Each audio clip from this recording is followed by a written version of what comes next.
Exercício número 2. Uma sociedade empresária apresenta os seguintes dados: custo de aquisição dos produtos de R$10, o ICMS sobre a venda de 18%, PIS sobre a venda de 0,65%, COFINS sobre a venda de 3%, comissão de 5%, uma margem de lucro desejada de 40%. Com base nessas informações, o preço de venda mínimo desse produto deve ser de... Nessa situação aqui, ele coloca alguns elementos relacionados aos custos variáveis e relacionado também às despesas variáveis, bem como também a margem de lucro o empresário deseja. Observem que a margem de lucro, nessa situação aqui, é uma situação que eu tenho uma margem maior. Apesar disso, nós entendemos que, de acordo com os elementos que estão sendo apresentados, que ele não menciona a participação dos gastos fixos. Então, por esse motivo, nós temos uma margem de lucro, que nesse caso aqui seria a margem de contribuição, maior, porque justamente ainda tem esse gasto fixo para ser diluído nessa questão. Então, o primeiro passo que nós vamos fazer é anotar os questionamentos. Aqui nós vamos colocar os elementos. Aqui nós vamos colocar esses elementos em monetário e aqui em percentual, tá? Coloquei esse cabeçalho para ficar mais fácil compreender. Então, qual o valor do custo, O custo aqui nós temos de R$10, tá? Como ali já estava configurado em percentual, vamos só trocar aqui a ordem que eu preciso configurar as células aqui, fica mais fácil, tá? Então ali nós temos só o percentual e o monetário, só troquei para ficar mais fácil. Então o custo nós temos de R$10. Pronto, então foi um elemento que ele apresentou para nós.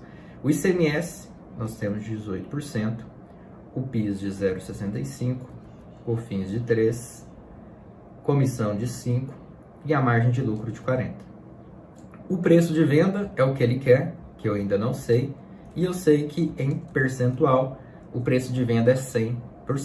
Então olha só, como que eu vou fazer nessa situação para encontrar o preço de venda sabendo desses elementos que compõem o cálculo?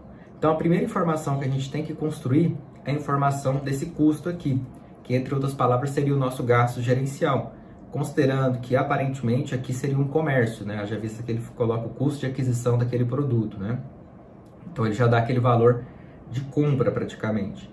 E os demais elementos estão compostos entre impostos e comissões, que em sua maioria são gastos variáveis, exceto ali a margem de lucro desejada, Então o que nós vamos fazer? Primeiro passo, constituir o quanto que refere-se a esse gasto gerencial, o quanto refere-se ao custo. Porque se o preço é 100% e eu tenho 40% de margem de lucro, 5% de comissão, 3% de COFINS, 0,65% de PIS, 18% de ICMS, o que sobrou vai ser esse custo em percentual. Então vamos fazer assim, o seguinte cálculo: 100 menos 40 menos 5 menos 3 menos 0,65 menos 18. Olha só, vai sobrar aqui, vamos até aumentar as casas decimais, 33,35%. Aqui já começa a ficar um pouco mais claro.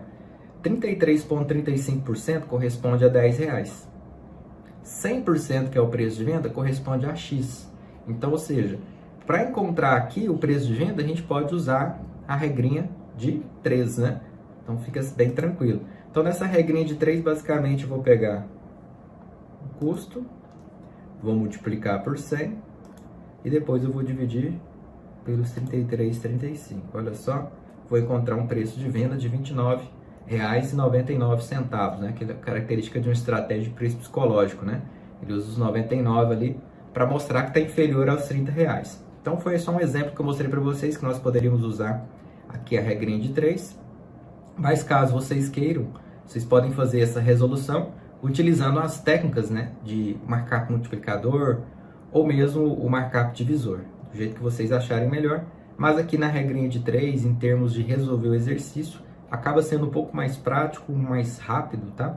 E lembrando que as técnicas de markup no viés prático dentro de uma corporação é bastante importante, pois como se trata de um índice, um indicador, em que eu vou, no caso do multiplicador, multiplicar pelo meu gasto gerencial, que é o valor de compra, por exemplo, eu já tenho um preço de venda. Então eu não exponho as informações todas, do meu cliente para qualquer pessoa, ou uma pessoa do financeiro, ou um estoquista que vai fazer essa precificação, por exemplo, Então a técnica de markup tem esse benefício, ok? Caso você tenha dúvida em como aplicar, coloca aqui nos comentários também que nós estamos à disposição em auxiliá-los. Então nós concluímos aqui o exercício número 2.